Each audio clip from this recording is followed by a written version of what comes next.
One of the great movie tricks is making you forget you're watching the same person twice.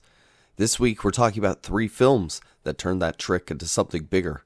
Class satire, Cold War comedy, and vampire horror. All this and more, right after the intro music.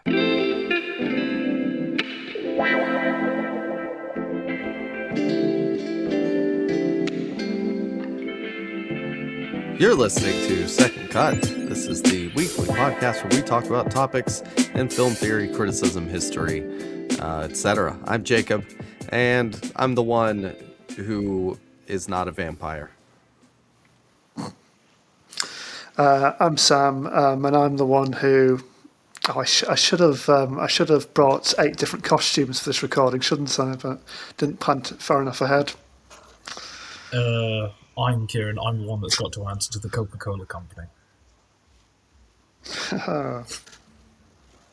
It's either that or I'm the one that can walk. But... Somebody here has to. Yeah. Well, we are discussing, because Sinners won not Sinners, Michael B. Jordan won the Best Actor Oscar.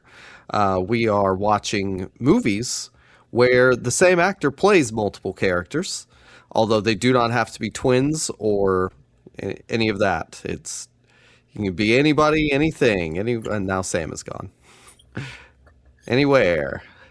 Yeah, but I mean, like, we can play Sam, right? Just duplicate me, and I'll play Sam. This is how this works, right? About 5 times. Can we do that? Can we? Yeah, you guys don't actually know this. That is how we produce Sam. It's Kieran.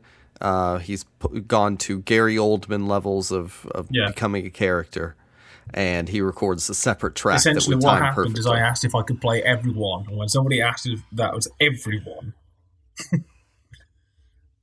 I turned around and yelled at them. I'm not going to do it. I'm not going to do it.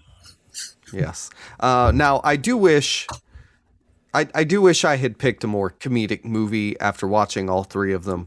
But we will be discussing the Oscar, many times nominated, multiple win film Sinners, instead of like The Nutty Professor, which upon hindsight, after I watched the other 2 movies, I was going, man, I should have picked, not The Nutty Professor. What's the one? Is that the one where Eddie Murphy plays all of his family?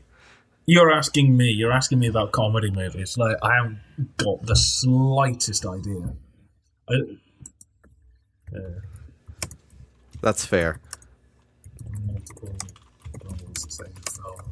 Google's going to tell me that, really. I'm guessing that he did The Clumps, Coming to America, Nutty Professor. Yeah. Yes. Yep. Okay. I should have done The Nutty Professor. But no. Instead, we picked good movies. This is another episode this year where we have all picked really good movies, and it's an enjoyable time watching them all. Because Jacob had just said we picked good movies, and one of them was like a slightly older British movie that's very British. And Jacob's like, I actually enjoyed that one, and I'm getting worried because very normally British. When they're slightly kind of old-fashioned and not a lot of action, Jacob's just like, yeah, this is really, I'm out of this. Yeah. You normally Here's zone the out, thing. don't you? I like funny, old-fashioned British movies. It's the serious ones. Those get to me. But, yes, actors playing multiple roles, obviously it is a challenge because... not only is it the same person, having to embody different characters, but at times there are, physical filmmaking feats that need to be accomplished in order to have the same person on camera twice and things like that. My introduction to this, I think, was Lindsay Lohan in that movie where she plays twins, and I can't think of the name now. The Parent Trap. But... yeah, it's always something that is interesting to see and a novelty. And then when you're really into movies, it's like, okay, now how is this actually working? And obviously, it's not just Michael B. Jordan that got nominated for multiple performances in the same film at awards ceremonies recently, because also Robert De Niro, obviously very established, esteemed actor, more than capable of pulling on multiple kind of roles in the same film and getting awarded for it, unless it's Alto Nights and you're nominated for Worst Screen Duo at the Razzies this year, and somehow didn't win it. I was about to say, are you about to sarcastically talk about Alto Nights? Have you seen that yet? Have you put yourself through it yet? No, I need to. That's what I've been meaning to get around to. I'm fairly sure I reviewed I watch it TV instead. Substack. I may have sat through it and then decided, no, this is so bad, I'm not going to. It's like 1910s, 1920s gangster with old Robert De Niro, and you'd think that therefore that makes it like a shoo-in, because that's pretty much what he's made a living off doing. In the nicest way, half of his movies are the same role in a different movie, you know what I mean? Like, it's kind of the same thing, and you just thought it's like a good idea. It's like, it's got him twice. No, it's just, it's really bad. It's not good. I think it's also, we watched Lolita, which is another Peter Sellers playing not multiple characters, but playing a character who plays characters. So he gets to exhibit that skill that he uses more in Strangelove. But it's something that really lends itself well to comedy more often than serious films, I think.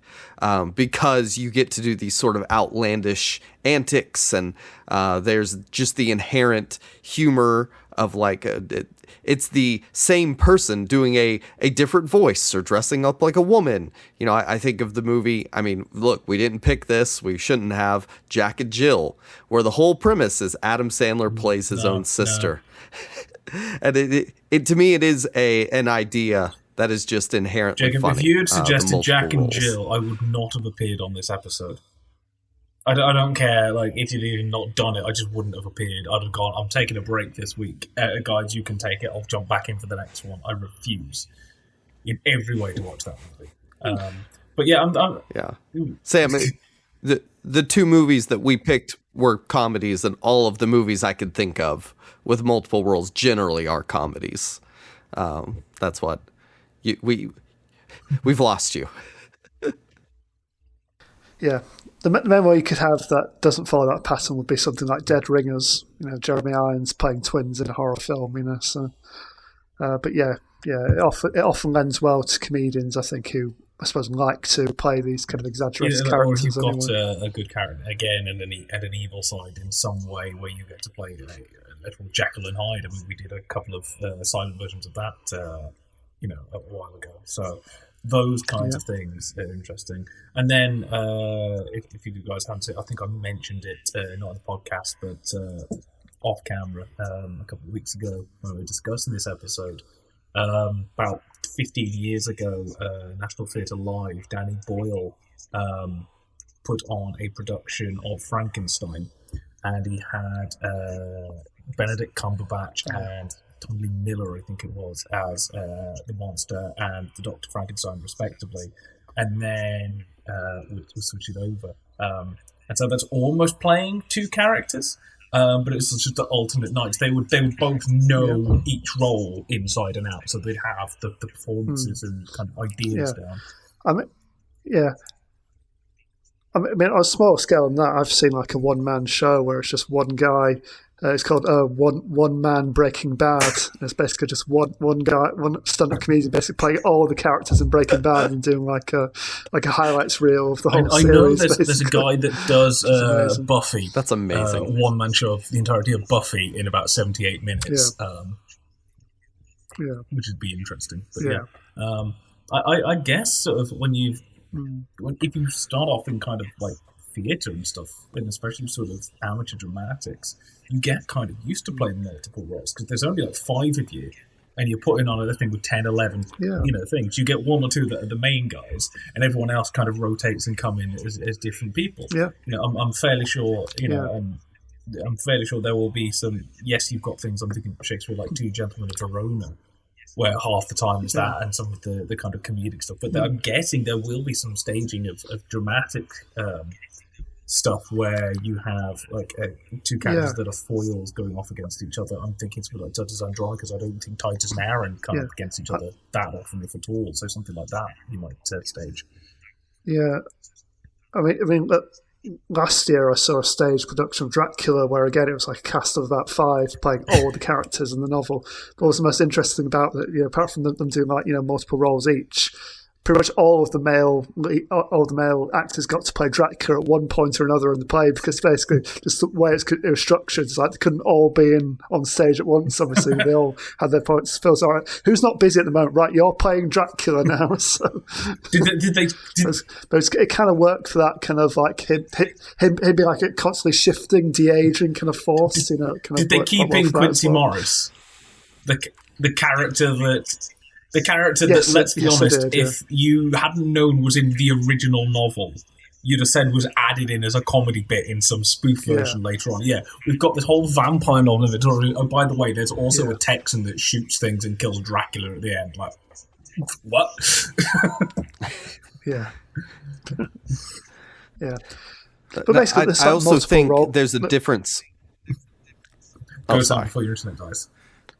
I was just saying, this multiple role thing, it's always, obviously it's always I think it's seen as a challenge by actors to try to stretch themselves, really, because essentially they're not being paid anymore for it, are they? They've still got like the wage for their appearance in the film or on stage or whatever, really. You just have to work a lot harder, to stretch yourself a lot further. But I suppose it is seen as like a real kind of creative challenge and just one of those things to cross off, your kind of add to your resume. I played these multiple different characters in this particular project. Well, I guess it's going to be interesting if, like, you're another character in disguise as like a particular character that you're also playing. I'm thinking there's several. Let's not go into the recent Harry Potter stuff, but at least in the old ones, the stuff that's vaguely acceptable to speak about. Yeah.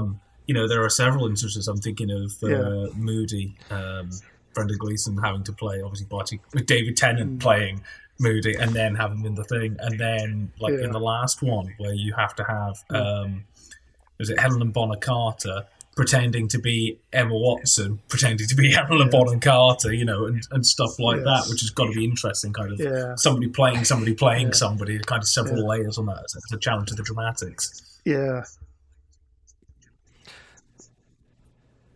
Yeah, I mean, that sort of kind of feeds into like the body swap films that we've already talked about in previous episodes as well. It's several layers of kind of performance there.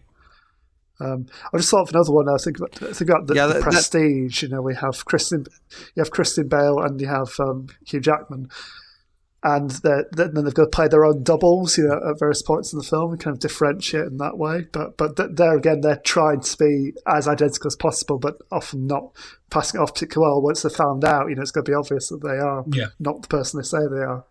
It's sort of used as like a plot twist at a certain point, isn't it? Yeah, I was thinking there's a difference between, Kieran, what you were talking about, the kind of Monty Python style, whoever's not in this scene currently is playing a different role, versus something like Face Off, where, yes, technically they're playing multiple roles, but they're still just playing themselves, pretending to be the other person. It's a different challenge all around and a different level of I'm not execution an actor, but I guess it's a sort of thing where sort of the skills cross over. If they're not exactly the same, you're still playing in some way multiple roles as you, but it's not kind of just identifiably this actor is playing another person at the same time. Which is what we have here. I mean, the other thing you have obviously is again very slightly different, but occasionally you will have. In order to make it look like it's the same person or multiple people, you'll have a double. Normally twins, for example. I'm thinking of Linda Hamilton, who has a double, who is her twin sister.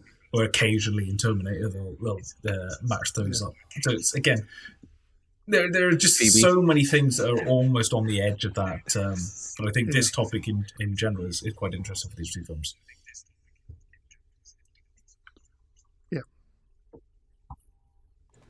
Yeah. All right. Well, Sam, let's go ahead and get into Kind Hearts and Coronets, aka this is Kieran's framing, the old-fashioned. It is very British old-fashioned movie. and very British. Yeah. Yeah.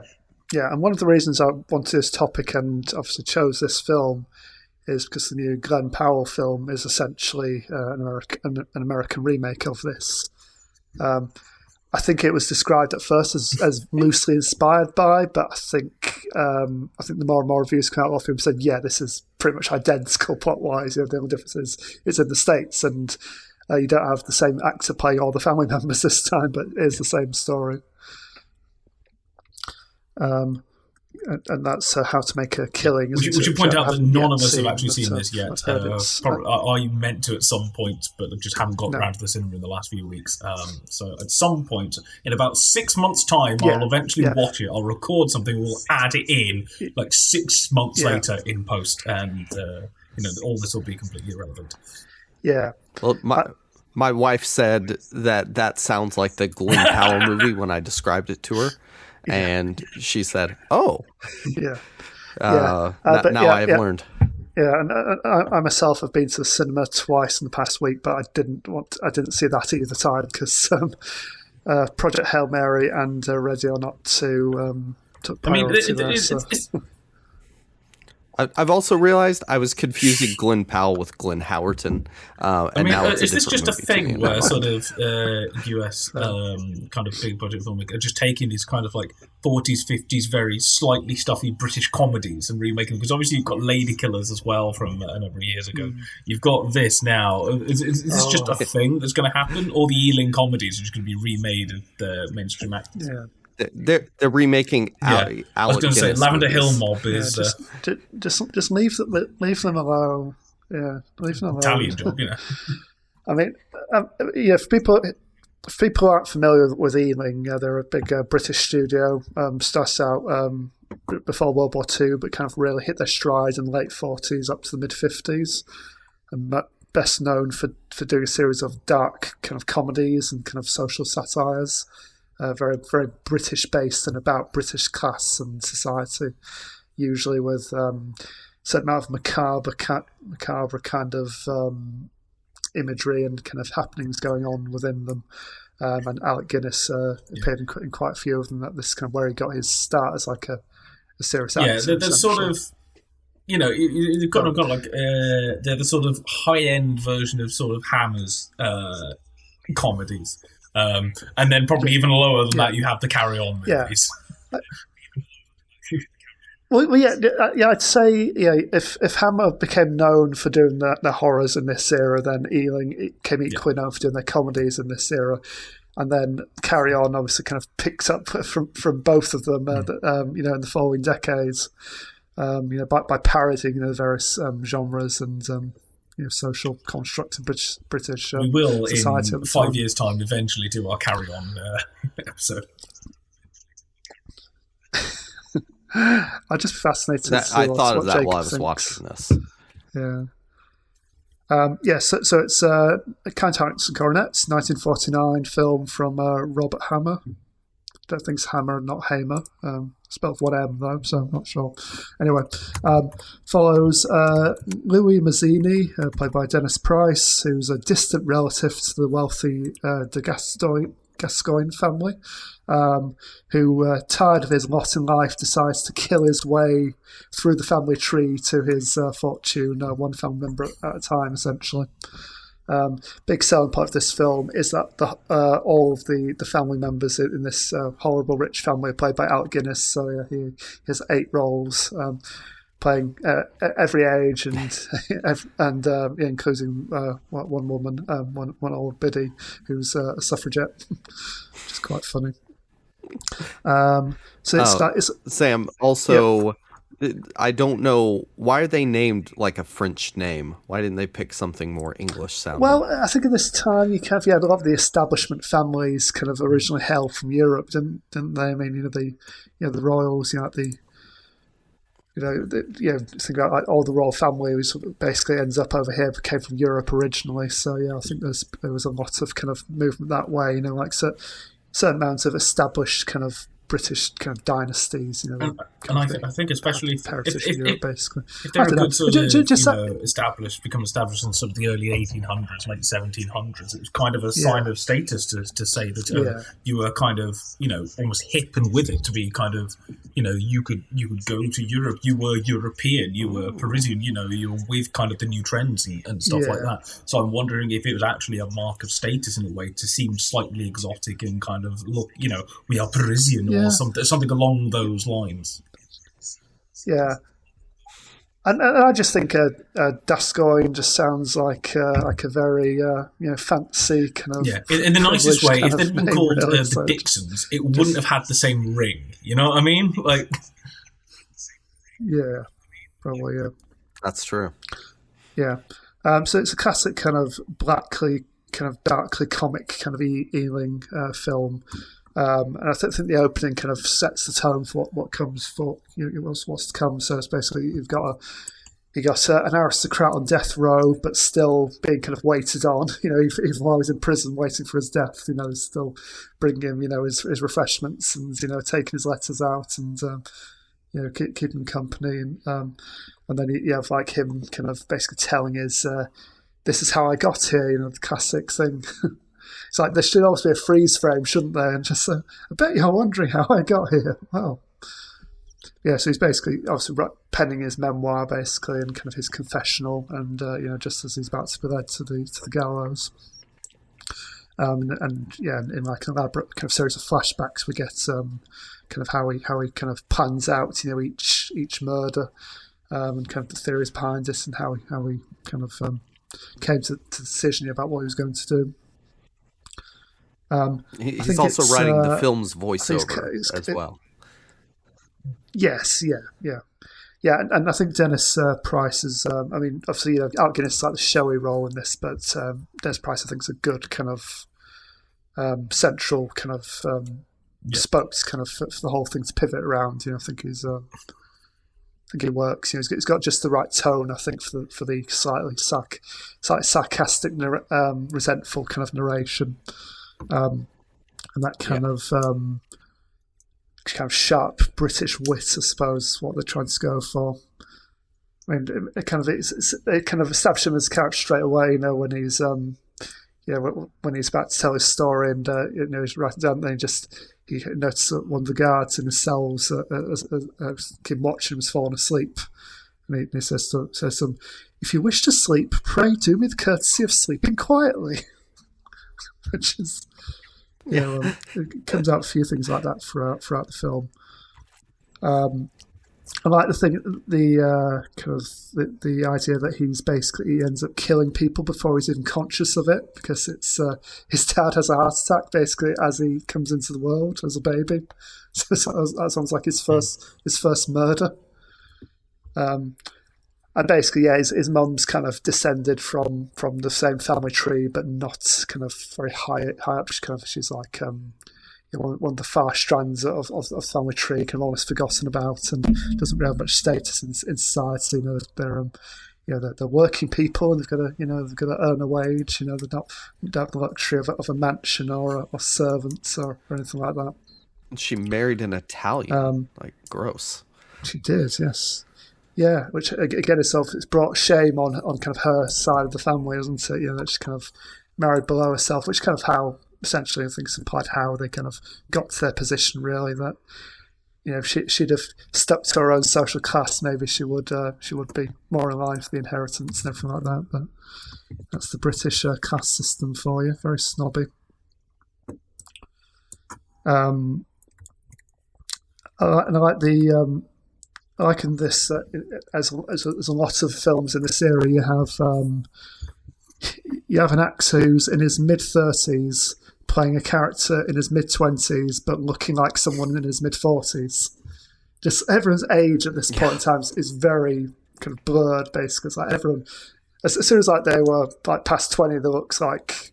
It's because everyone still wore suits casually, we're just not used to seeing it. I know.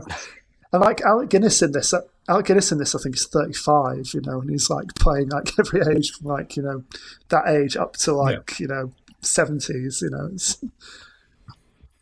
and I think he kind of understandably, I think. Do you think this is the film challenge. that convinced George Lucas he should be Obi-Wan?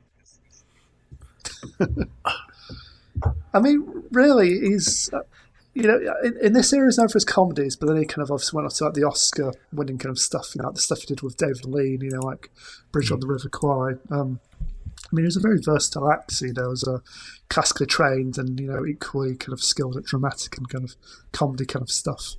I mean, in all the Ealing films he's in, they're very broad comic roles. I mean, this obviously he plays 8 roles in this, but then he'd go on to do The Lady Killers, where he plays a character that Tom Hanks would take on in the Coen's remake, but an eccentric academic with glorious false teeth and like a long Doctor Who-esque scarf that keeps tripping over. And then he'd play I think it's more of a sympathetic kind of comic, kind of sad sack kind of role in the Lavender Hill Mob. Man in the White Suit's quite interesting because it's that's more of a sci-fi satire. Because basically, he's a man who invents a suit that magically cleans itself. Basically, it never gets dirty. So, of course, all these companies built like cleaning products that send people after him to kill him because he's like endangering their livelihoods. Basically, so it's a really really fun film. That's not a lot of people seem to see. Well, I just got flashes of Hitchhiker's Guide to the Galaxy where all the philosophers try and shut down deep thought, because if he comes up with the ultimate answer, like the whole thing of wondering about the universe will be put out of this, and therefore psychiatrists and philosophers will be out of a job. Yeah.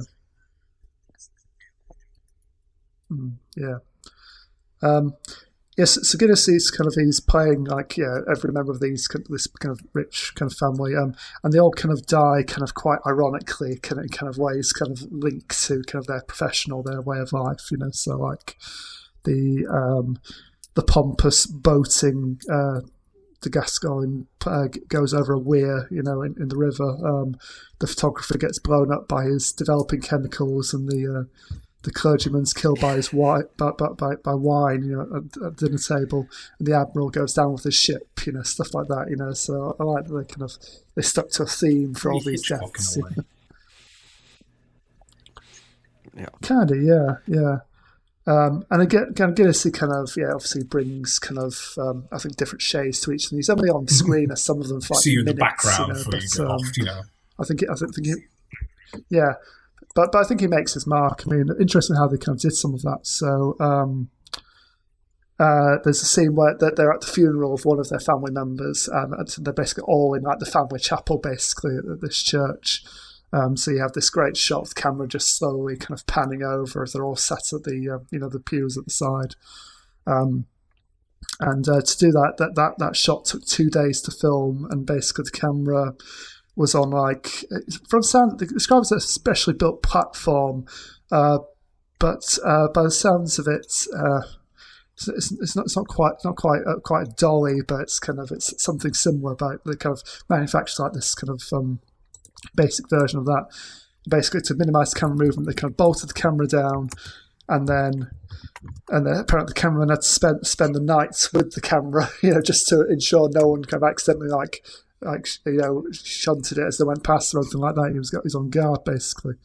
And basically each frame was playing 2 roles. Was kind of in front of like a black matte kind of background, and then each character in turn was dressed and put makeup on, and then sat down and they shot their bits, and then they basically filmed the next bit. And they'd kind of always played the film backwards, and then populated the each character in turn. It's kind of reprocess the film with the next layer on top and then the next layer on top. It's like layer by layer, essentially, which is kind of similar way they've done that in the past. But it sounds like it's quite complicated way of doing that. Probably you've got to be very careful as well, because if you accidentally mess something up, it's got to be very costly to get the whole. You've got to have allowed for them to mess it up, so you've got to have reprinted off the negatives several times, and I guess you're not using the negatives either. I mean, I think that's why they allowed like the the 2 full kind of filming days, to just get that bit right, basically. I mean, again, it's only like 30 seconds of the film, isn't it? But it's, and then obviously Guinness had to, go away and get redressed and, new wig on, and then come back and get to the character for the time. There's this nice quote I found from him, which talking about kind of what a challenge it was as an actor, but how a challenge he relished. But he said it was quite hard to keep you kind of your mind straight at times. He said, I had to ask myself from time to time, which one am I now? I had fearful visions of looking like one character and then thinking and speaking like one of the others. It would have been quite disastrous to have faced the cameras in the makeup of the suffragettes and spoken like the Admiral. It's certainly a very... so he obviously put a lot of effort kind of into well, I mean, he started off playing Shakespeare, so very much a Shakespeare professionally trained actor. Exactly. Yeah. And now he's playing people who get caught I mean, like that's very Shakespearean. Or stubbornly going down with the ship. Yeah. I mean, he obviously participated in all of the death scenes, and worked out very, very closely with the director and everything. One thing he didn't agree to do was the hot air balloon, though. When the suffragette dies, he just didn't trust the balloon, and he claimed it wasn't safe and the insurance wouldn't cover it. So apparently, in that shot where you see the balloon floating over, I mean, obviously you don't see it going down. They do that gag off screen, where he just fires the arrow out the window. But when the balloon takes off, apparently that's a Belgian balloonist wearing Lady Agatha's dress and wig. But apparently Guinness, after refusing to do the stunts, Guinness had the last laugh when a high wind pulled the balloon off course, and the Belgian balloonist was found 50 miles away, having had to jump into a river. So, yeah. So it's probably best he didn't go for that. One role, multiple actors. Yeah. We flipped it on its head. Yeah, literally, yeah. There's an extra to Gascoigne kind of actor. That just reminds me of, you've heard the story about... I don't know if you picked up that Dennis Price... You heard the one about Burt Reynolds in Deliverance. Go on. Where when he goes over the waterfall... Yes, and they originally threw a dummy yeah. over, and he goes, that just looks like a dummy, let me do it myself. And so he jumped in, accidentally whacked his tailbone out, shot out 5 minutes later downstream, all his clothes gone. Lost all his clothes in the currents, and he had Burt Reynolds limping upstream naked, completely dazed, and he asked, "How was that?" And John Bowman said, "Looked like a dummy." So sometimes it's best not to do it yourself. We have stunt actors for a reason. Yeah. I don't know if you picked up that Alec Guinness isn't the only multiple character actor in this. Dennis Price also plays 2 roles. He plays the Italian father. It's him in right. Different facial hair. So, yeah. I didn't catch it. Yeah. I mean, I think it's this is. I'd say. I mean, I was expecting you to find this a bit kind of stuffy in English, Jacob, but I think that there is an element of that. It is kind of manners and quite British, but I think it's got that really dark sense of humour running through it, and kind of just generally what happens in the film really kind of keeps it kind of interesting. I was going to say, it does take a while to actually get to I think it whips by. I don't think there's any point that drags. It is very much a comedy of manners, but once it gets going, it properly gets going, Yeah. I mean, you do wonder if he'd have enacted his plan if Alec Guinness, as the Lord, wasn't rude to him in the shop, kind of catches him kind of half listening into his conversation, and he loses it with him. He says something like, "Well, I hope you don't add impertinence to your eavesdropping." And he reports him to his manager and gets sacked. I mean, this is a type of film that I don't think the US could actually pull off because it's a very British type of humour. It's the comedy of manners is a very British setup. I don't know how well it translates. Yeah, and it's like an accumulation of perceived slights and kind of. I don't know, shots at your kind of your pride and your dignity and your sense of self in your given social class, which I think is quite British, especially of this era. In the same would way have that quite a I bit don't of know, updating. even if we had a desert, if the Western would quite translate to Britain. Yeah. Not just because we don't have the landscape and the setup. Yeah. Well, it would take place in India. Very possibly, but I mean, just if you think about, I don't know, like I'm going to say stereotypical 40s, 50s Westerns, the kind of the setup of the characters and the kind of expression of masculinity, those kinds of things are very different to the way that the Brits perceive themselves. Yeah. And I just don't think like that would translate to Britain. Well, what I thought about, I did watch this thinking about what would the American version look like, not knowing that there's apparently a remake. But, just because you accumulate wealth, that doesn't mean you're going to fit in with, the super rich in America necessarily. And one thing I found interesting, like becoming stuffy is, that's his goal. That's part of his growth as a character. And he learns over the course of the film through his career and his new social circles how to be a rich a-hole. But they accept him. Like I figured there would be a point where the House of Lords says, yeah, but you're like a bum and we know you're a bum and that's why we're convicting you. Yeah, he's literally kind of selling his soul like piece by piece in this, isn't he? In his quest for kind of status, for J.K. Rowling took it from this. I mean, I love like the conceit of it. It's just like in a lot of films like this, you have like a kill list, but he's just got a big family tree that he's just crossing names off of prom the night style, trying to work out like. Yeah. I did see this kind of essay from Philip Kemp, who wrote this for the Criterion release of this, and talking about how this is kind of quite unique among Ealing comedies, or kind of stands out from the crowd, basically, for a few reasons. He said, Ealing comedies, it's widely agreed, are cosy, even complacent. Kind Hearts and Coronets is callous and amoral. The humour of Ealing comedy is essentially good-natured and folksy. Kind Hearts and Coronets is cool, ironic and witty.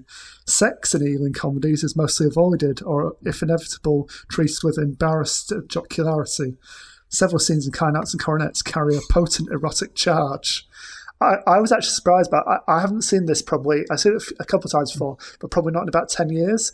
I was actually surprised by how much they got away with in like a film from 1949 with the scenes with... him and the various women in his life, and he's kind of essentially he's playing the field a bit, isn't he? And kind of trying to work out like, which match would best befit me as my new social status. Essentially, it's kind of weighing his options, and some of the scenes, with his his intended, they're quite. I was going to say racy, not quite racy, are they? But there's definitely something there. There's definitely magnetism there, and like stuff unsaid. That you think, if we hang around much longer in this scene, they could be getting it on. You don't often think of in like 40s films. This is kind of like. I think like with all the Ealing stuff, the satires, they're exaggerated to an extent, kind of to get their point across about whatever point they're making about British society. But they do exist in like a recognisable world, and I think it kind of acknowledges kind of the balance of power and different social kind of structures and everything like that. And I think if you didn't recognise the fact that this kind of thing could theoretically happen, it wouldn't work. Yeah.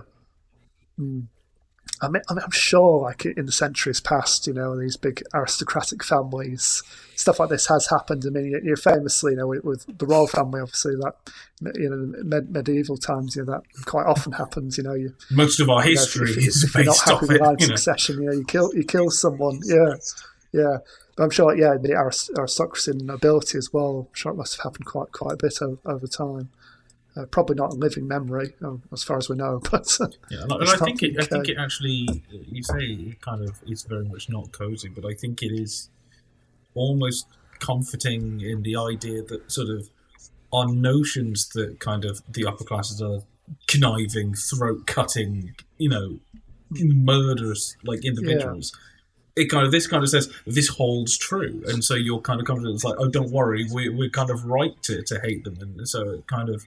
I'm not sure if it kind of reinforces kind of stereotypes, and therefore that's a good thing or a bad thing, but there's a thing going on there in terms of kind of the perception of class. Certainly, maybe I'll stew on it further and come back in an hour's time. Yeah, and we don't really see other classes kind of represented in this particularly, do we? I mean, he starts out as kind of lower middle class, I suppose. When he's working, he's working in a shop, but he's like professional. He's kind of, but really, it's just him trying to get climb the ladder, really, and then it's just all these rich people hanging around with other rich people, and occasionally a servant might appear, or a jailer. They're kind of the lowest class characters you see. There's acknowledgements of the kind of crossing over various elements in kind of the higher throngs of kind of English society. So you have the people with money, the landed gentry, and then you have the clergy and the financiers and the military kind of establishment. All they're kind of collected together, and between them kind of holding throws of power. You do have to wonder what would happen if the vicar had inherited all wealth. Would he just kept on? Would he have donated it all? I'm going to continue to be a humble parson. That was the favourite. Yeah. That was the favourite of Alec Guinness's characters to play, apparently. The strangely enough, there's very much an Emma James feel to it. That's exactly the kind of character that would end up summoning a demon. And it's like this this kind of doddery old fool. Summon up a demon from hell, He's a bit too into his, wine. Apparently, Alec Guinness nearly died playing the Admiral. Because the sinking scene, apparently, and you say this tidbit until right at the end of the Kind Hearts and Coronets. Should have opened with that. Yeah. Sorry, I just thought I'd mention it. Yeah, nearly died. Yeah, so that the boat bit was kind of on the set, was kind of flooding the set, to make it like the boat was going down, and then they forgotten. But they basically wired him to the set floor, basically to keep him in place. And the water went over his head. They got the shot and they said, right, and then they started packing up, and then one of them realised, oh crap, Alec's still down there. Alec Guinness. So one of the crew dived in with some bolt cutters, just to free him. Apparently, Alec Guinness, he was quite good at holding his breath, luckily. So welcome to British filmmaking in the 1940s. It's health and safety gone mad. Yeah, health and safety was. Alec Guinness refusing himself to get in the balloon, fair enough. But yeah, they wouldn't have put any safety measures. I just like the fact that we're going to bolt our actor down, and after we've submerged him, right, that's it, let's go. Just expecting him to swim up, or yeah. If you like films like this, I would recommend the other Ealing comedies. I think they're all pretty good. I think Maid Killers is probably my favourite, the original the best. And again, that's a really, on the surface level, it's a cuddly story because it's about a little old lady and criminals trying to pull the wool over her eyes, but essentially they're trying to kill her by the second half to get her money. So again, it's kind of like cheerful, kind of a cheerful way of approaching some really dark material. And then, I've already mentioned Lavender Hill Mob, just a classic kind of comedy caper. Whiskey Galore is a personal favourite. Man in the White Suit's interesting. Whiskey Galore is fun as well. Yeah, that's. I think when I watched that again, probably about nearly 10 years ago, I was thinking, God, it's like Brexit. It's not really changed. It's all the same kind of. Kind of issues. The answer is I refuse. In fact, there's whiskey, which is kind of all the smuggling stuff, but then there's Passports Pimlico as well, which is similar kind of thing. It's essentially like these two little communities basically trying to be independent and guard their borders. The answer is I refuse to watch the remake. Yeah, I don't know why you'd do it, but it's disgraceful. No, I'm kind of intrigued by How to Make a Killing, just to see what they do differently and if it works or not. I probably will watch it, but no, I'm not seeing it in the cinema. Yeah, I'm guessing it's more framed around like an inheritance than like a title. I think it's just like there's like 800 like million that. up for grabs or something along those lines, you know. And I think it will very much play on a capitalist perspective rather than a class perspective. Although the two are interlinked, they are different. Again, neither of us have seen this. We shall insert a bit in 6 months' time when somebody has. Yeah. Yeah. Well, no, we won't. Don't tell them that. We can talk about technically another British movie, although made by an American. I was going to say this is an Anglo-American production. There's some Russian involvement as well, maybe. Dr. Strangelove, or How I Learned to Stop Worrying and Love the Bomb. This is, I think, this is our second Kubrick. Because we did do Lolita many years ago. Yes, we did. We'll get to, it's like somehow it's like the big films we just ignore. We'll go to the smaller ones first. Doctor Strangelove, I always see kind of it's normally sort of top tier Kubrick. For me, it's like second tier Kubrick. I know we only did 13 movies. Ignore that fact. Like I always struggle to decide between this and The Shining as my favourite Kubrick. I think if you say Kubrick, there's really sort of 4, maybe 5 that are kind of always cited. You know, you've got Strangelove, you've got Clockwork Orange, 2001, The Shining, and then the 5th one will depend on who you're asking. It'll normally be the Barry Lyndon or Full Metal Jacket. I personally say Full Metal Jacket. But other people will say Barry Lyndon. I'm like, it's now too long, shut up. Pretentious. It's now longer than I think this one is say solidly top 3 for me. Don't ask me me where. Yeah. This one is solidly top 3 for me. Don't ask me where.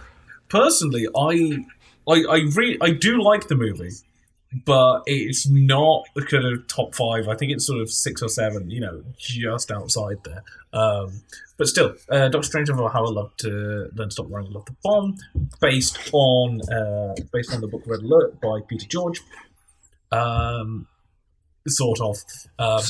Loosely inspired by and developed from the novel Red Alert by Peter George. Yeah. Yeah, what was that book as funny as this movie is? I don't get the impression from that title. Just straight up.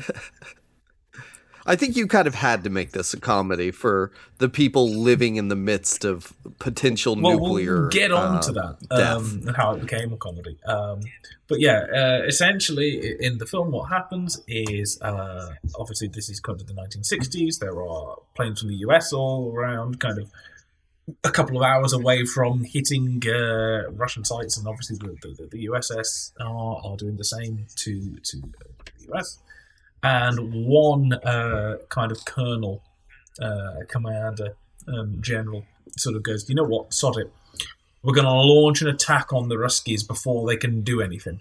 And just goes over the president's head and just goes, right, issue the commands, you know, essentially fakes the order that they're under attack so they have to fire back.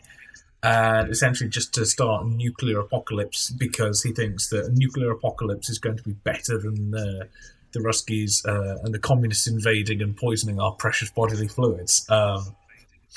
And so most of the film, it's kind of... You've kind of got 3 main locations. You've got I love it. The general is Jack D. Ripper, which is hilarious because I'm busy listening to the rest of history doing a 5 thing on Jack the Ripper from a couple of months ago. At the moment, I'm like, oh my god, Jack the Ripper. And sort of him with Mandrake, who's sort of a member of the Queen's Navy, isn't it? I believe. Sort of second in command. It's RAF. Is that RAF? Second in command there, and essentially Peter Sellers playing Mandrake, trying to stop General Ripper from like destroying everything, trying to get the recall codes off him. You have the insides of one of the bombers, with Slim Pickens, whose character was going to be played by Peter Sellers and eventually wasn't. And also, I believe it's in there that you have James Earl Jones, or at least one of the bombers, in a feature film debut. Welcome back to the show. Baby James Earl Jones. Jones, You've been around a couple of times. And then you have the War Room, which is a big triangular bunker-like set with a big round table in the middle, with all of kind of the politicians and the generals there. I've seen the model for that. I went to an exhibition of. I went to an exhibition of kind of Kubrick's archive in London a few years ago, and he had all the sketches of the War Room, and then behind glass it was like a mock-up, like a maquette of like how the War Room would look. And it's so ingrained in like American popular culture. I think it's one of the presidents. Didn't Reagan ask to see the War Room when he was elected president? I think it was Reagan. So that was just didn't believe that it was just a film. And so there you have, at the very least, you have the president, played by Peter Sellers. You have George C. Scott's character, name I've forgotten. That's the General one, Buck Turgidson. Turgidson. Yeah, you know, so all the character names are puns. Because the president is President Merkin Muffley, so so pathetic they called him Pussy Muffley. twice. You've got Buck Turgidson, played by George C. Scott, and then you. What I wouldn't give for president. The eponymous vagina. I mean, please. Dr. Strangelove, played strangely enough by Peter Sellers. Who is not in Red Alert, apparently. I haven't read Red Alert, but it's not in Red Alert. It's a creation purely for the film. That would be so funny if he was in Red Alert. The way this got greenlit is the original studios went, yes, we'll finance it if Peter Sellers plays 4 roles. And the reason for that is the reason why Lolita did so well is you had Peter Sellers playing multiple roles, or his character pretending to be multiple people. So literally the only reason this film exists is the idea that Peter Sellers plays 4 characters. And that's why he was originally going to play King Kong, which is Slim Pickens' character. Major T.J. King Kong. He was originally going to play him, but then eventually didn't because he was going to be overworked and eventually broke his foot as well, so he couldn't get into the location. Yeah. And now you just can't imagine it without Slim Pickens, can you? I think it's just such a iconic part of this film. You know, he's got to be an actual cowboy. That's the only way it works. Would have done a very good job. It just wouldn't have been. I mean, it was obviously it wouldn't have been the same, but it just wouldn't. Yeah. I mean, it was a vocal comedian. I mean, obviously his 3 characters are so different, kind of vocally as well as how they look.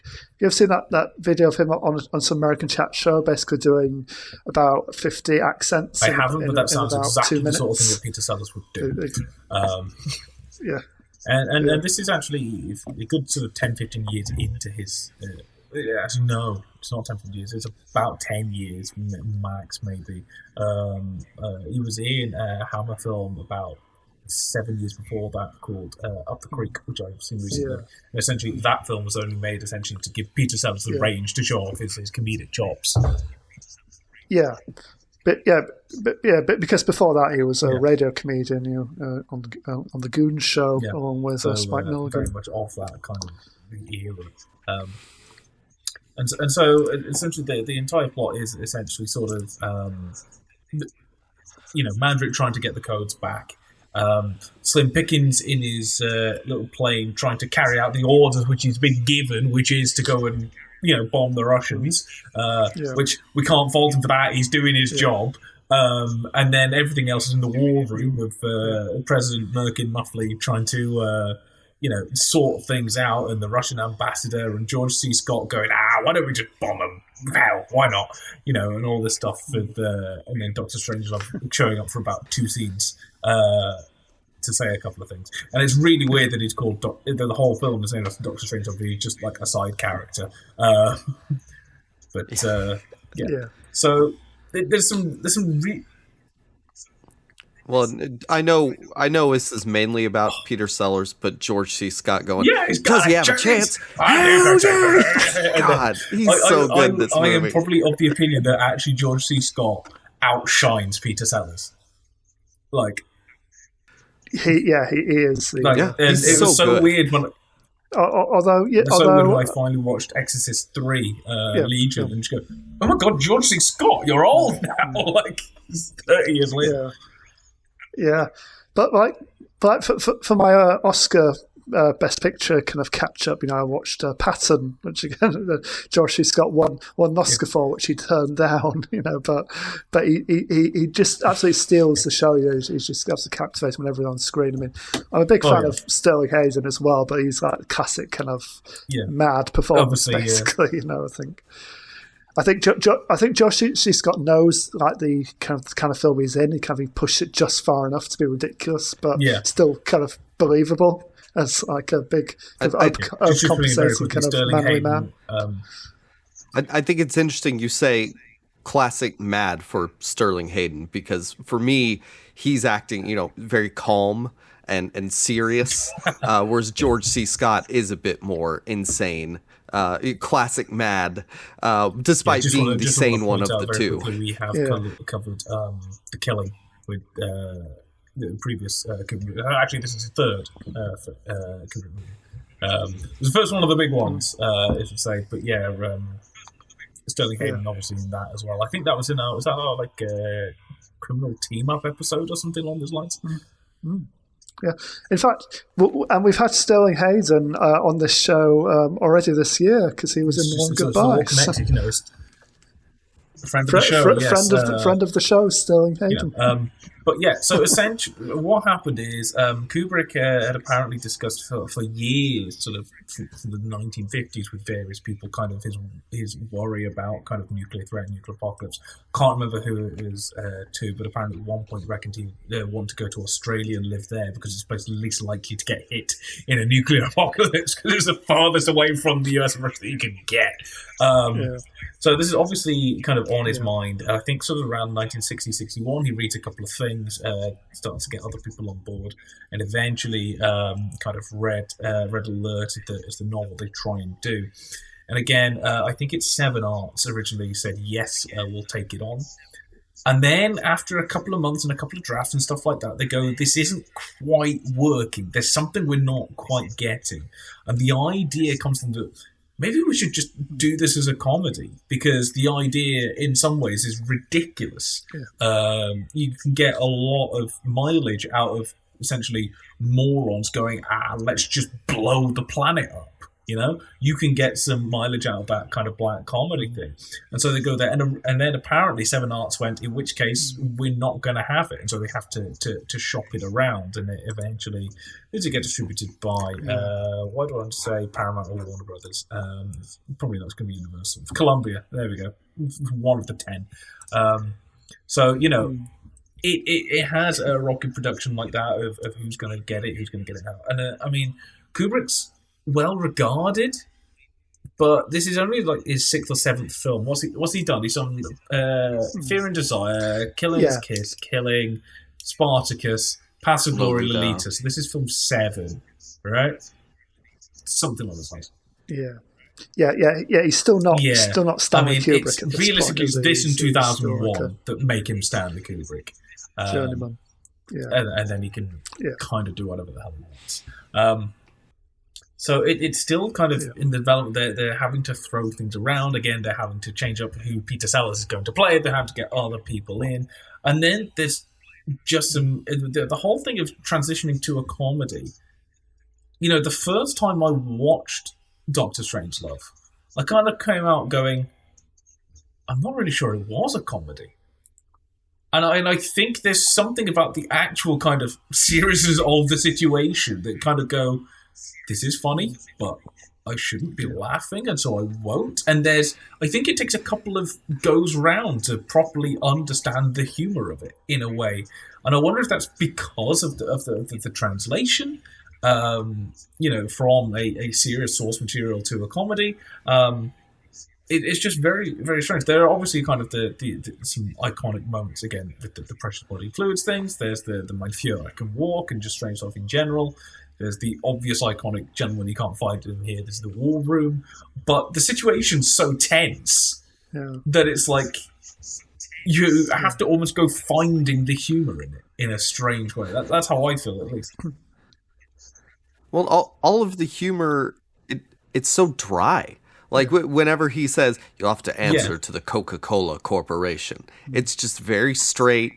There's nobody there to really laugh at it. Just you as a viewer have to know, well, the seriousness of the situation contrasted with I care about corporate interests. Their petty coins is the humor more so than the line itself. Comedy. You have to go looking for the comedy and understanding it. No.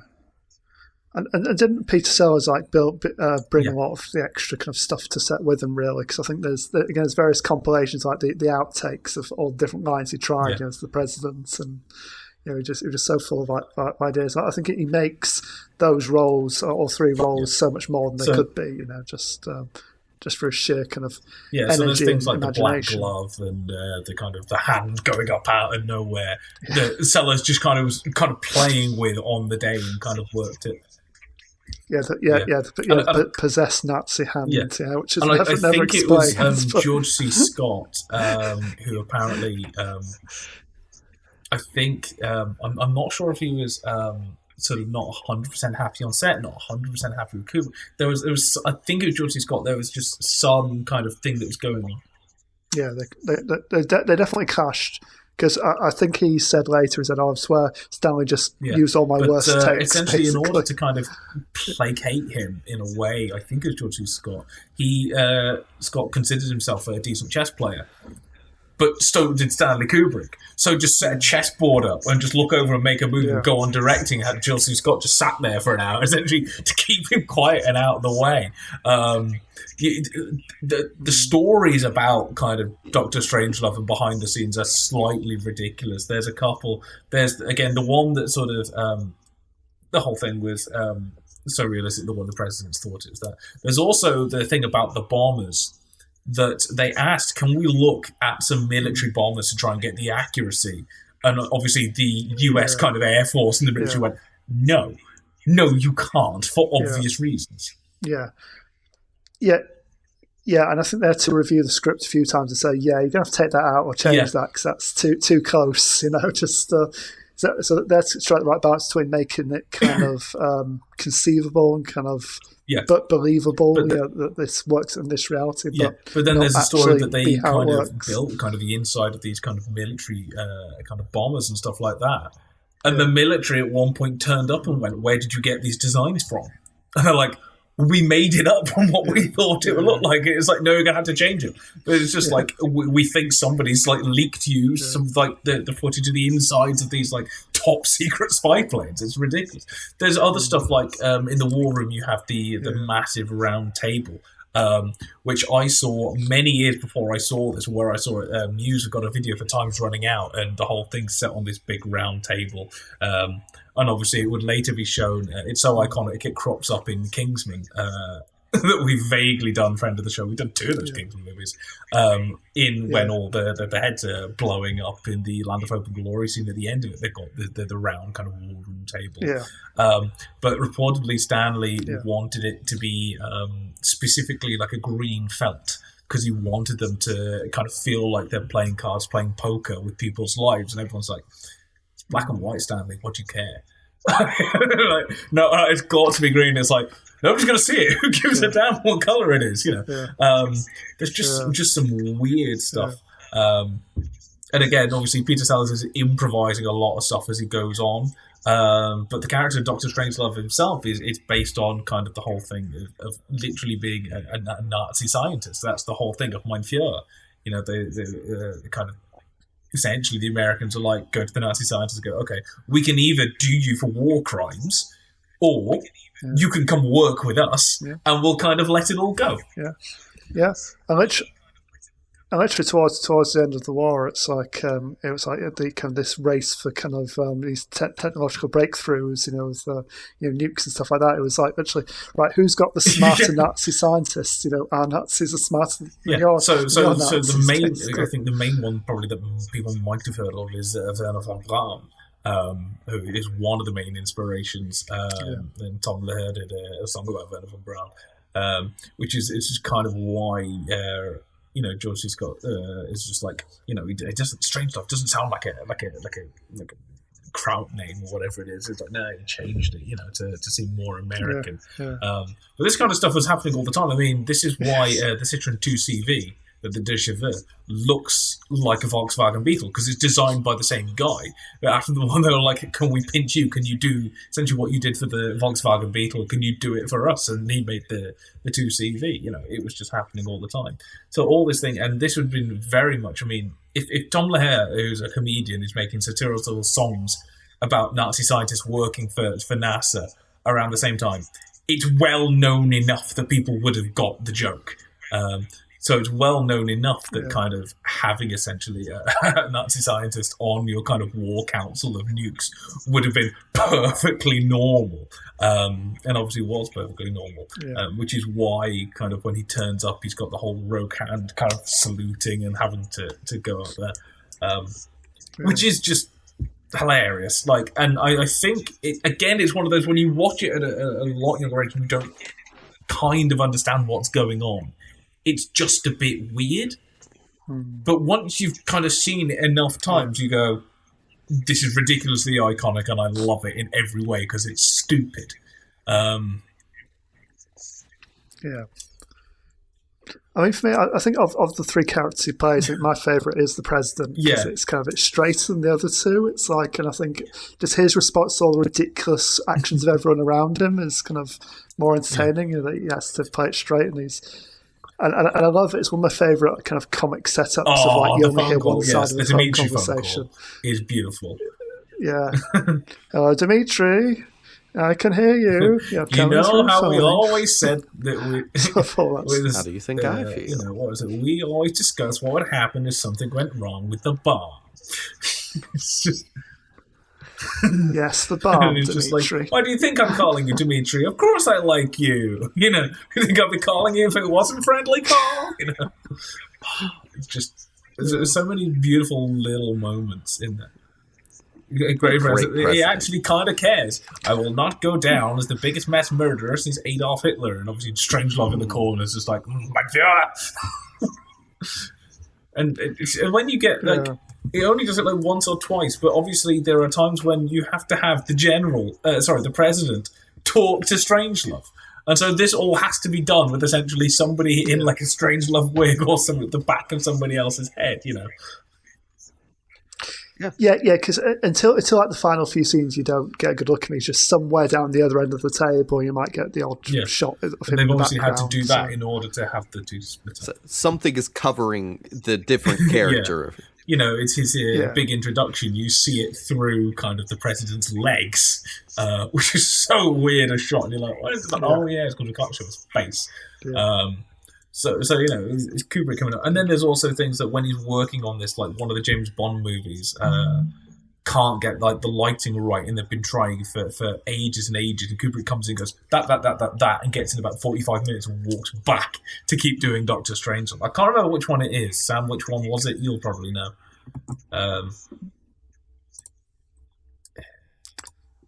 Why do I think it's something like You Only Live Twice, with the big volcano hangar? Well, yeah. Well, that probably would be, because it's the same set designer, isn't it? Who did the volcano lair and the war room. So yeah, it was probably over twice because I was 65. So it was one of them. I can't remember which one it is that he kind of asked to get. I'm going to say You Only Live Twice just because they shared kind of crew, kind of set design and some production crew. So now one thing, and then so it all goes through. Eventually, everything's good. There's some stuff that's removed. They removed a massive cream pie fight because apparently it was farce and not consistent with the satiric tone of the rest of the film. I want to see a cream pie fight. Yeah, replaced it with a montage of bombs going off set to Vera Lynn. But then there's other things. Something I discovered only today was that a first test screening for the film was scheduled for November 22nd, 1963. For obvious reasons, they pushed it back. It's so weird, the idea that there was a test screening of Doctor Strangelove the same day that the first serial Doctor Who went out, and the same day that kind of Kennedy got shot. Yeah, just so many plans had to change on that day. Big institutions in many ways. It seems weird that you've got presidents getting shot, with the president's kind of having to say we're going to sacrifice loads of people and hide underground from nuclear war, and it's definitely a political thing going on here.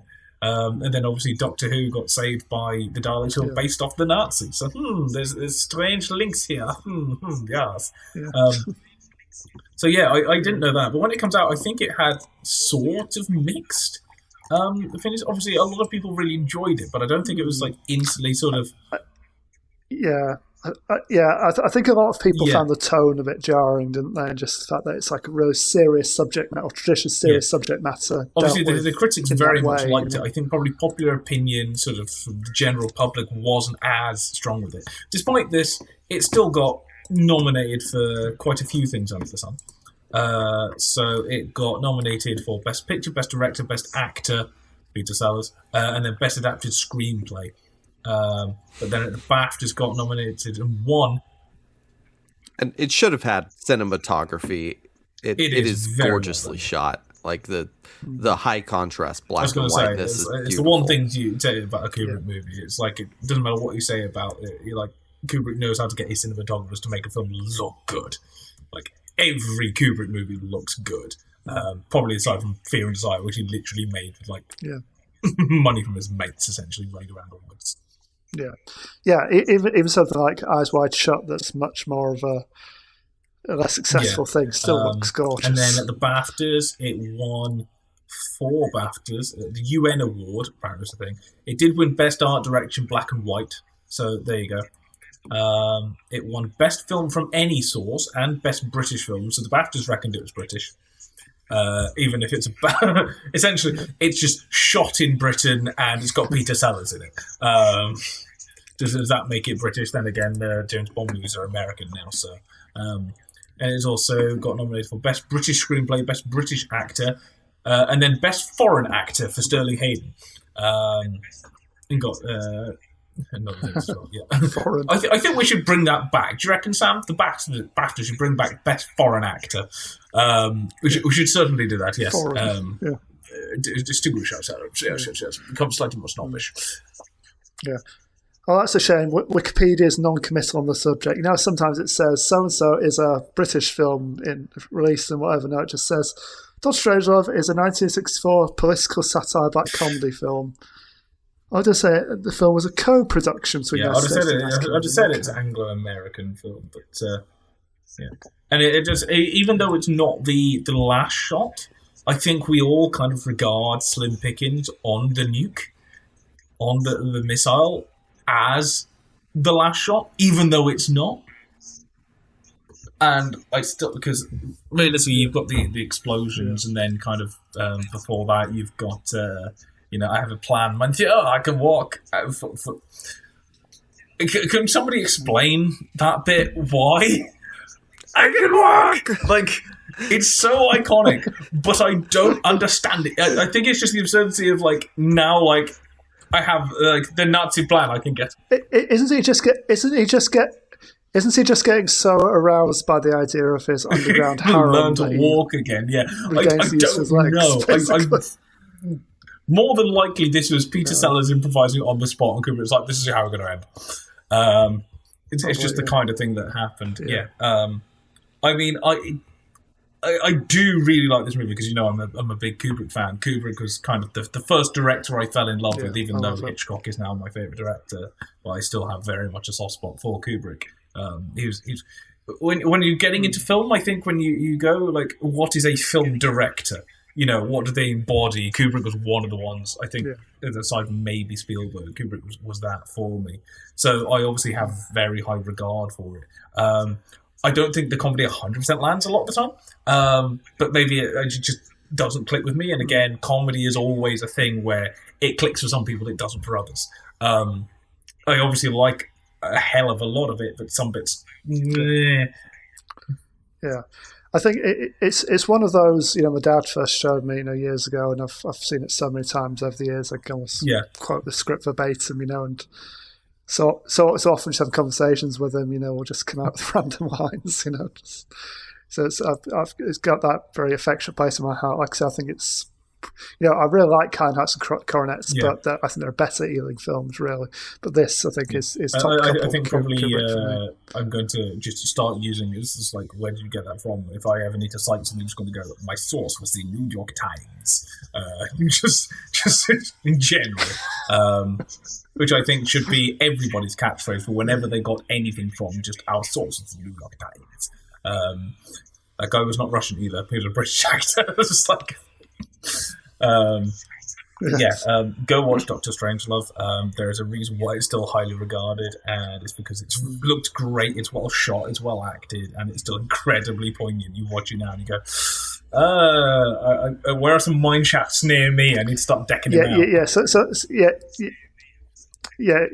of this is still uncomfortably true. It only takes one person with too much power to just not enough of it. Have a mad day. Nazis on American war councils. So there we go. Boom. Yeah. Right. People like Ripper are closer to top political offices than they are just running a random Air Force base. So actually, no. Awesome. That bit isn't. That bit is not relevant. Hey, here's another time. I think Ripper is an awful lot more qualified than most of the people running your security guys, Jacob. Wow. Well, America's great now. Here's a time when America was great before again. The 2025 film Sinners takes place, in the era of segregation in 1932. Maybe you've heard of it. It now has the most nominations ever for an Oscar, although it did not win very many of those Oscars, unsurprisingly. But one that it did win for, Best Actor, Michael B. Jordan, and that's obviously going to be the focus here, but this was one of the top films of the year overall. So number 20 at the box office. And I think when it came to the Oscars, everyone was just kind of going, okay, it is going to be a toss-up between Sinners and One Battle After Another. I mean, there were some other, maybe Marty Supreme, maybe Hamlet, but it's realistically going to be between Sinners and One Battle After Another. And I mean, I think everyone also thought it was probably going to be One Battle After Another because in the nicest way out of the two of them, that's the safer bet. I mean, I enjoyed One Battle After Another. I think Sinners. It's the better movie. They're both. I mean, they're both films that kind of captured the zeitgeist of the time, weren't they, in different ways? So I think it was a good battle between One Battle and Sinners, and the important ones for me, I think, were One Battle. I was so pleased that it got cinematography and music. I think that was just both of those were must. If they hadn't got either of those, then I'd have been really annoyed. But it also got the most nominations at the BAFTAs for a film by a black director. So just very quickly, the Oscar noms it got were Best Picture, Best Director, Best Actor, Best Supporting Actor, Best Supporting Actress, Best Original Screenplay, Best Casting, Best Cinematography, Best Film Editing, Best Costume, Best Hairstyle and Makeup, Best Original Score, Best Original Song, Best Production Design, Best Sound, and Best Visual Effects. It won 4 of them. It won Best Actor for Michael B. Jordan, it won Best Original Screenplay for Ryan Coogler, it won Best Cinematography for Autumn Durrell Apapar, and it won Best Original Score for Ludwig Göransson, which, don't know why. I watched it last night, couldn't tell you a single note from that score. Ludwig did just a lot of the music in general that wasn't already a song that existed. He's done all of Ryan Coogler's movies. He's got a really interesting, adaptable style. You know, it says a lot about Ludwig that Ryan Coogler keeps using him to do movies about like black culture, even though he's Swedish. You know, I think his knowledge and ability with music's incredible. I've been rewatching Community, and I don't remember why that was vaguely relevant earlier, and that is where he pretty much came from before he did Fruitvale Station and all the other Coogler movies. He was doing Community, so happy and for then him. they obviously went on to do Marvel stuff and Star Wars stuff. You know, he's probably best known for doing, you know, the Mandalorian theme and music in Black Panther now. So, I mean, there's some great kind of behind the scenes footage of him in his studio. You know, working with this like all these different blues musicians, you know, collaborating together to get this really kind of rich and kind of unexpected kind of soundscape for the film. You know, I think it's one of those kind of builds and builds. You say, Kieran, you can't remember like individual pieces of it, but it kind of, I think it just washes over you for the whole film. It's part of the whole kind of encompassing. I mean, you know my thoughts on this. I like a score which is a proper kind of,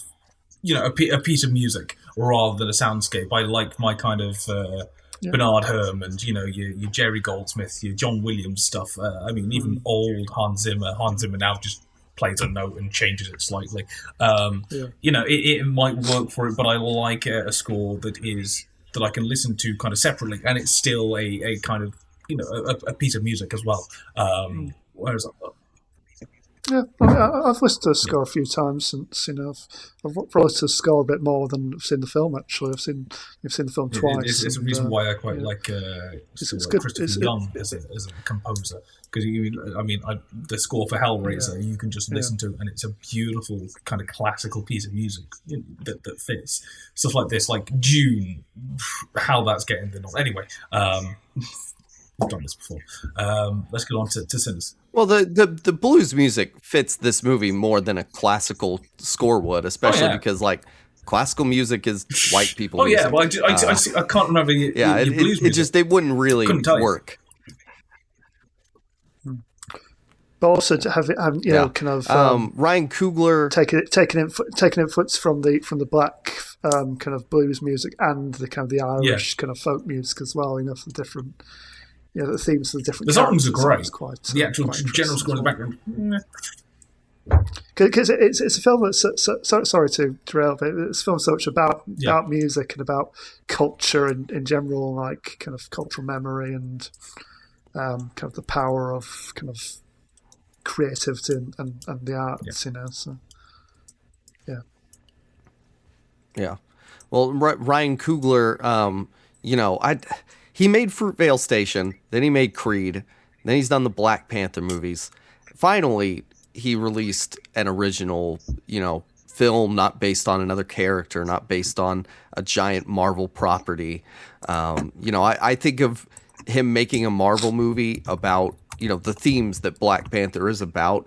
It's sort of like the vampire in this movie, where, you know, he has sort of assimilated into the Hollywood culture, and it's not as subversive or interesting as it could be.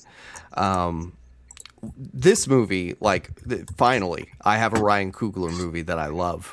Like, Fruitvale Station's really good, but it's super depressing. This movie's just fun. Yeah. And not that it has its moments that aren't fun, because it is serious and it touches on a lot of stuff. There's some dark aspects to it, like Smoke, Michael B. Jordan's one of his characters, losing his infant child or young child before the film.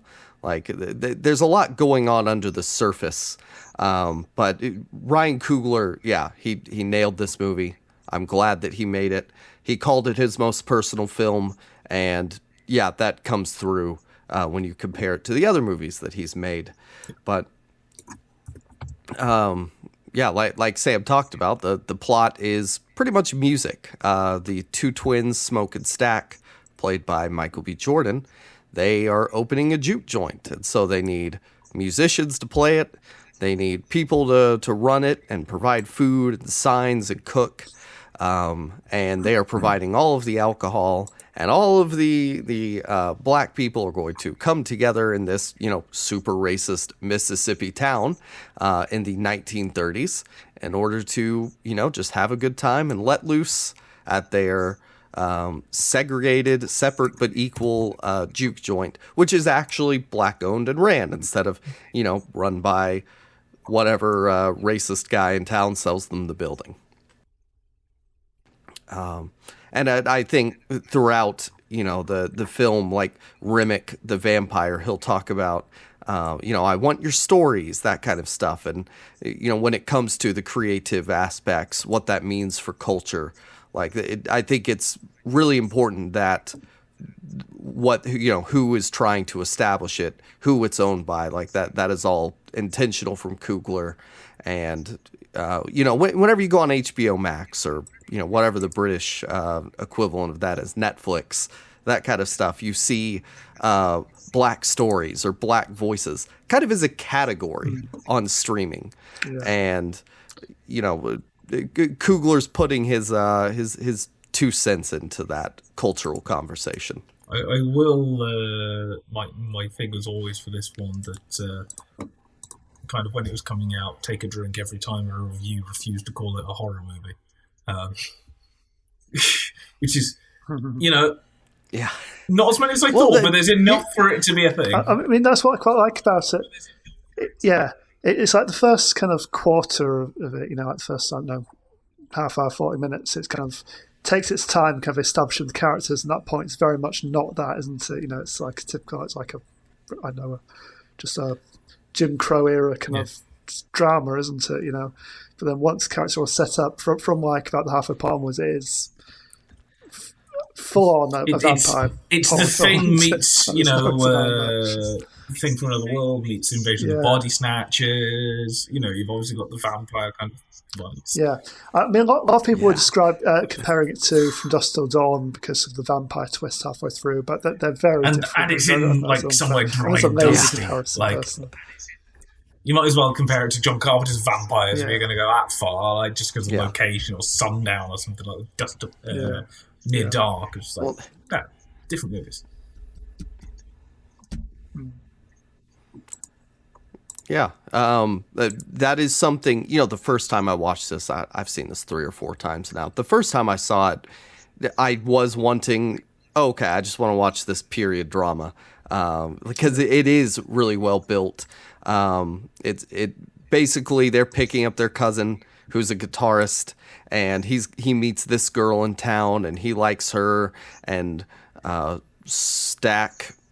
God, getting the two of them straight has taken all of these rewatches to remember who is who. Stack is in love with Haley Steinfeld, who her character is a mixed race woman, but she presents as white. They treat her white, and she's pretty much the only white person not allowed in the place, but that is family that goes to it.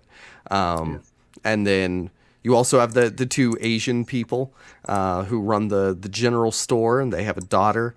And, they just establish a few characters throughout that. The sharecropper, cornbread, and there's Smoke's ex-girlfriend, whatever, former baby mama, Annie, who's, really into traditional medicine, voodoo kind to stuff. And all these characters get brought together. And you've got to have some sort of an expert there to explain the mythology, haven't you? So that's a kind of role. Yeah, she does the Winchester brothers role in this film. The thing I was just thinking is that she identifies that they're vampires instead of hates. No, the thing I was just thinking of is that obviously sort of, for some reason it hadn't clicked before now, obviously vampires as an idea are an import to the US as well.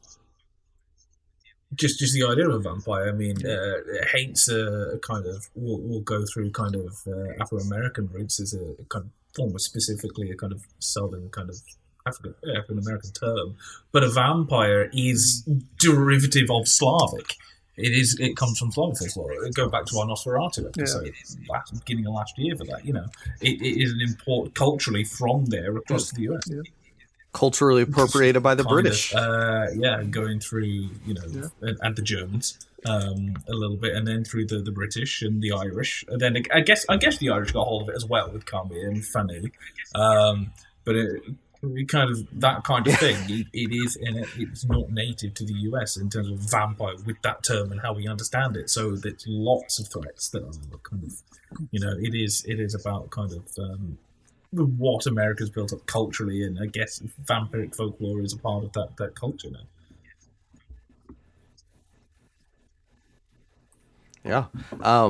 Also, you guys brought up The Thing. In Interview Magazine, which that's a hilarious name for a magazine. Ryan Coogler brought up The Thing, The Faculty, The Coen, Salem's Lot, and Twilight Zone episodes as his influences. I mean, the Thing and The Faculty, and the rest of the plot is vampires show up. With the garlic, that is directly ripped off in The Faculty as well. So, that makes sense. Yeah. The vampires show up. That's like, you said like quarter to third. No, it's half. It's half the movie is no vampire, and then half the movie, other than like the one-off scene, and the second half is all vampire and post-vampire. But I mean, I'm fine with this, and the idea that they say it's two halves is like that's only because you kind of need the first half to set everything up. And if you'd have skimped out on that, everyone would have been complaining you set it up too quickly. Set up the characters. It's a longish film, but I can't think what you cut out. Really, you need that initial kind of setup period, to really get into kind of what makes each of these characters tick. Because it's quite a big ensemble, really. Quite a few people you got to get to know in that initial period. You were saying earlier, Jacob, about getting the name straight in your mind, but it's like it's a bit confusing. Smoke and Stack, which one's which? But within the film itself, I think Michael B. Jordan's performance is so kind of fine tuned that you no doubt which brother you're looking at any given time. Yeah. It helps that kind of the color code to start with. Smokes in blue, stacks in red. But then even when they've delayered a bit, they haven't got as many kind of defining kind of characteristics. I mean, I know obviously one of them, spoiler, not spoiler, it was out last year. One of them becomes a vampire. But before that, you kind of just the way he holds himself and the way he kind of speaks and his just generally how he approaches situations. It's very clear which is which and how different they are. Yeah. Even though Smoke is very much more the kind of short term. We have to make the profit now, and Stack is very much more integrate yourself in the community, get them coming back. I just make it seem simpler. Smoke's the ideas man, the planner, and Stack's the face. The charismatic, the salesman, of their business. Well, one of them knows business, one of them knows people. So Michael B. Jordan, I think. Yeah. Before I learned more about this performance, it's fine. I didn't really pick up on a ton my first few watches, other than I can tell that these are two characters, and it's obviously there were tricks that went into doing some of the stuff that happened. Like it's well put together in that sense. Yeah. But Michael B. Jordan very much deserves the Oscar. The more I read into it, the amount of work that he put into the character. So the script is written in a way that the characters are obviously different and they do wear different outfits. But he sat down and he wrote out full on backstories. He's doing iceberg theory here. They are two completely different people to him. Physically, he puts the different trauma they experienced into different parts of their body. And Sam, you mentioned the way he holds himself. Yeah, that was a whole part of his own training. He met with twin consultants and identical twins to understand the relationship that his two characters that he is playing should have. He had a vocal piece where he preferred talking a little bit higher for Stack. and he would do the Stack voice for a while, and then his voice would naturally, because of the pain he had caused himself, would go a little bit lower to play Smoke. So he would shoot Stack earlier in the day and then Smoke later in the day.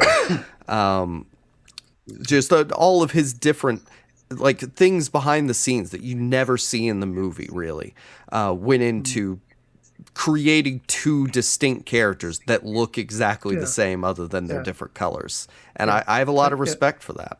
Yeah, and obviously having to shoot different parts of the scene separately, but then having a proper scene partner at all times, because he had his double, in the other costume at all times he was playing off, and obviously giving him the line readings, so it's a real kind of collaborative kind of performance here between him and Ryan Coogler and his double and the as well as obviously costume, hair and makeup, all goes into like the method for creating those characters. They used classic split screen.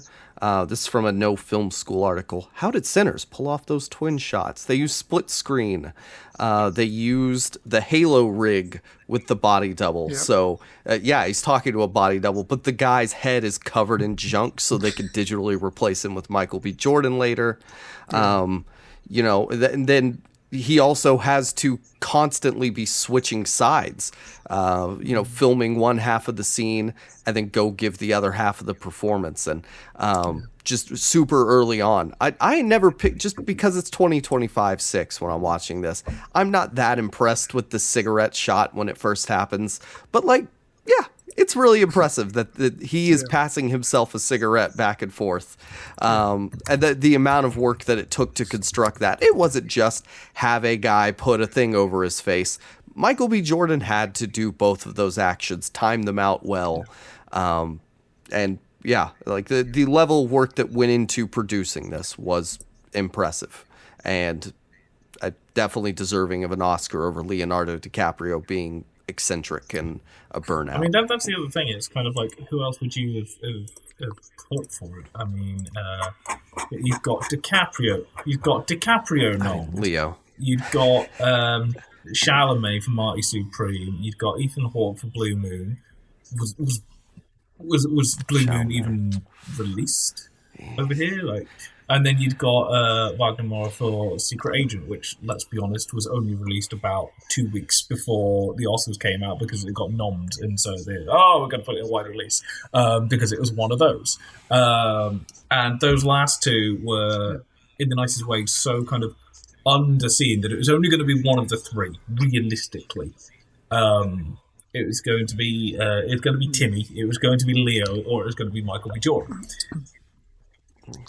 Yeah, and I think as good as the Chalamet Marty performance is, he went a bit too method in his press kind of appearances. I think he burned his way through all the goodwill by that point. So, and I think in many ways they've gone. Leo's already got one.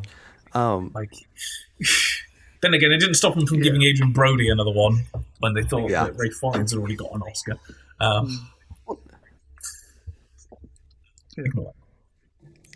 I don't mean any slight to Michael B. Jordan saying this. I mean, I really first enjoyed him in Sinners, or not Sinners. First enjoyed him in Black Panther playing Killmonger, and I really like the way he's able to bring some of that to Stack, and.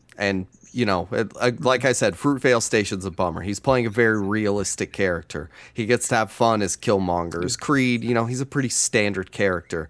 And I think this is a really, really interesting and meaty role, a pair of roles that he has taken on for this film. And of his, I think this is probably his best. I can't think of anything else that I would put up there. So the other thing about this is the vampires are interesting. You think of a movie like this, you think of, well, it's going to be racism is bad. But the vampires are a little more complicated than that because they aren't really racist.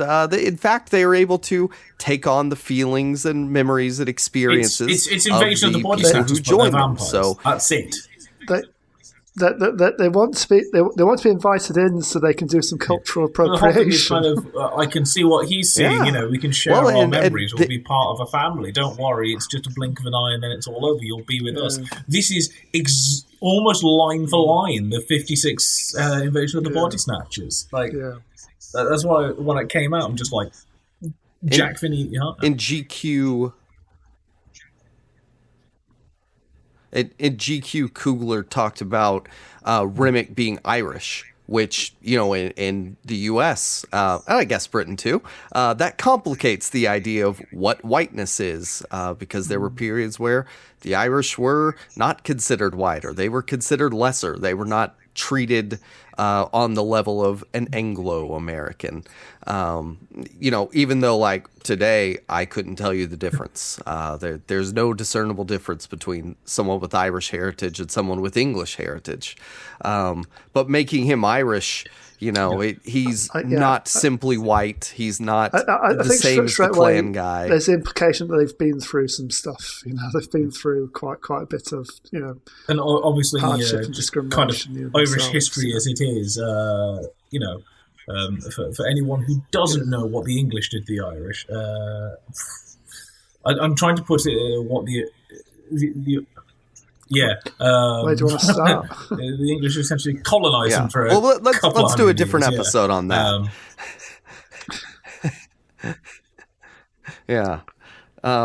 I think Rimmick, he shows, you know, look, I picked up these Klan members, I turned them into vampires, and now they're cool. They're completely cool. Everybody's cool. We're all going to become a big, happy, you know, melting pot family. I can't remember his exact line, but he's like, essentially, look, we're not racist. We're all about equality. And I was going to say, these guys were racist. Now they're vampires. They're absolutely fine. We're going to make our own clan, sort of thing. You know, we're going to destroy the clan. You know, yeah, with the C. Yeah. I still respect the hell out of this film. Go, carry on. Sorry. Oh yeah, he takes on the sort of, I don't want to reduce it to the liberal idea of coexist, but I mean that's the simplified version of what he's preaching. But what we see with the characters who join the vampires is they lose their cultural roots. They just become part of the homogenous singularity that sing Irish songs. Whereas, you know, earlier there's the scene where all of the different periods of black music are coming together in the room because Sammy has pierced the veil of spirit, and the past and future bleed together. And it's incredibly well produced, well conceived. It's getting across what the movie's trying to say. That's the anytime I watch this, the scene just strikes me, and I'm like, man, this is so bad. That was the scene. That was the scene that won the Oscar, I think, arguably. And you know, deservedly so, because just to do such complex of in camera, and they've kind of replicated it. They did a tribute to it at the Oscar ceremony as well. You know, to open everything out.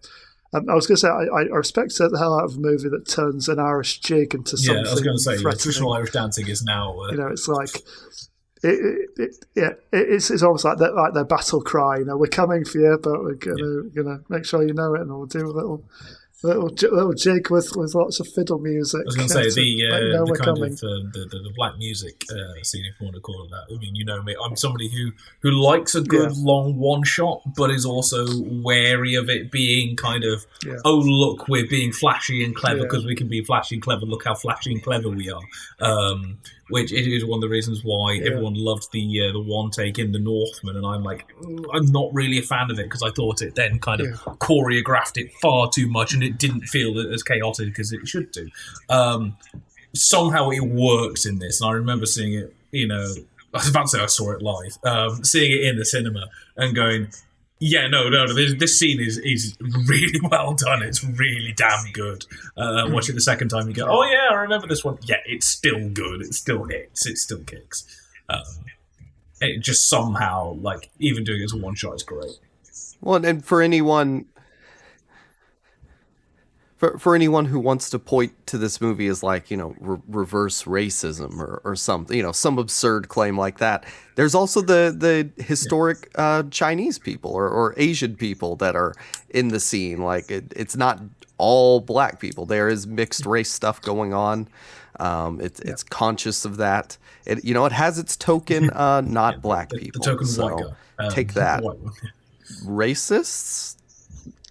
Yeah. But yeah, thinking about like what is Rimmick? That's kind of what I was watching a bit closer for this time, in addition to watching Michael B. Jordan. Because I vaguely remembered, he's not as bad. Like he's cool with not racism, but like it's the same stuff AI does, where it flattens out whatever it takes in and turns it into the average. And ultimately this movie rocks because it's got Buddy Guy at the end, who is the best blues guitarist still alive. He's like 90 years old. And who was Ryan Coogler's dad's favourite artist, and he went to see him quite a few times over the years, and I think he's not around anymore, so it's like a tribute to his dad, basically, and the music that kind of imparted on him over the years. So. Essentially, what we're saying is cynicism. Yeah, you could go see him still if you're in Chicago. Yeah. I think the other bit, whenever they're doing the big, music through history scene, Delta Slim says, "With this here ritual, we heal our people and we be free," and that's just kind of the thesis of the movie is culture, stories, music connecting with your history. Historically, that's something that the U.S. has either kept down for black people. They don't teach white kids about it in school. We learned slave spirituals. We don't understand the significance of it. We just go, oh, that's what they were singing whenever, slavery was happening.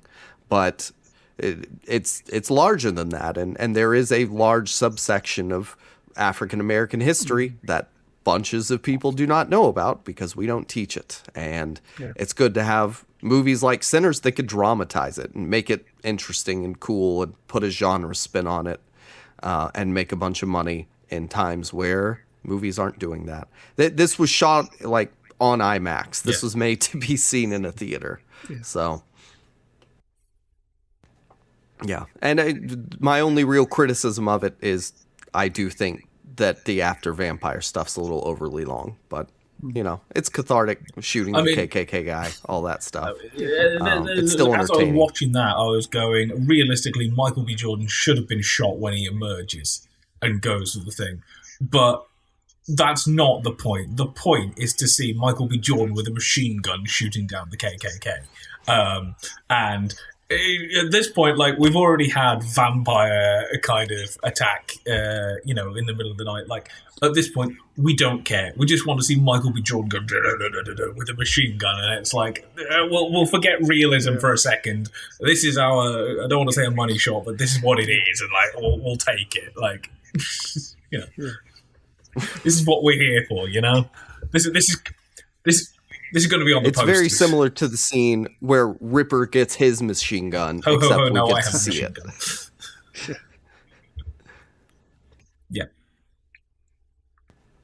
Yeah. All right. Y'all have any final thoughts on Sinners? Movie.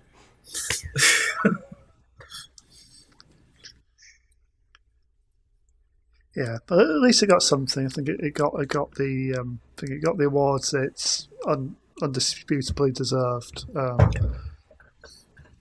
yeah, it's small steps.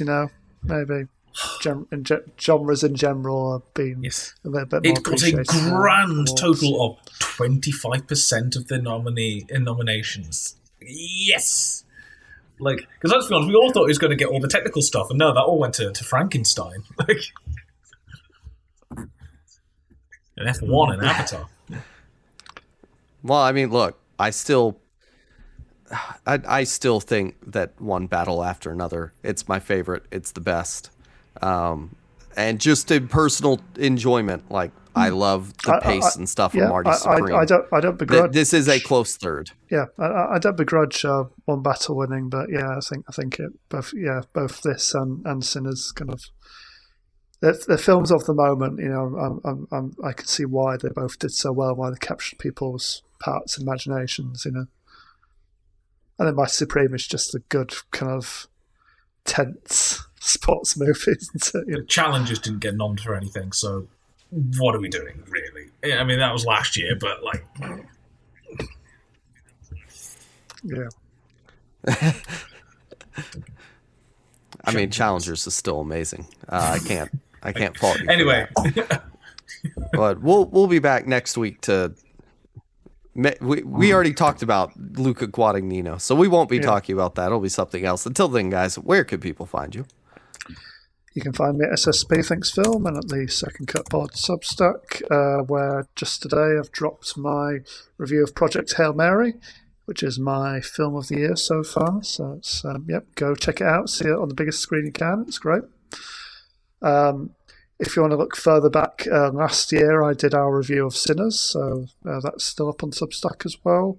If you want to go even further back, 2 years ago for the Film Magazine, I did a 60th anniversary review of Dr. Strangelove, so that's still up there as well. So hopefully you don't find me anywhere. If you do, I'm K-Judgmental in various places. I haven't got anything on the Substack in recent times because I'm just plowed under at the moment. But I'm fairly sure I've got some vague Kubrick-related stuff,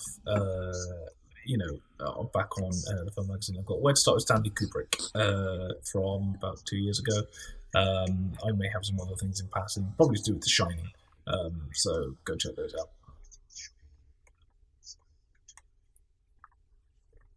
And you can find me at Jacob Film Guy. Staying on Kieran's track, Sam wrote a review of Dr. Strangelove at 60 back in 2024. One of the, not last few, but last, I don't know, dozens of Film Magazine articles. Yep. So go read that, because that movie is 60 years old. So it's getting close to retirement age. Yes. You can find us. Yeah. Well, maybe not in the U.S. You can find us at Second Cut Pod. Email us at secondcutpod@gmail.com. That is it. Thank you for listening, and goodbye. Goodbye.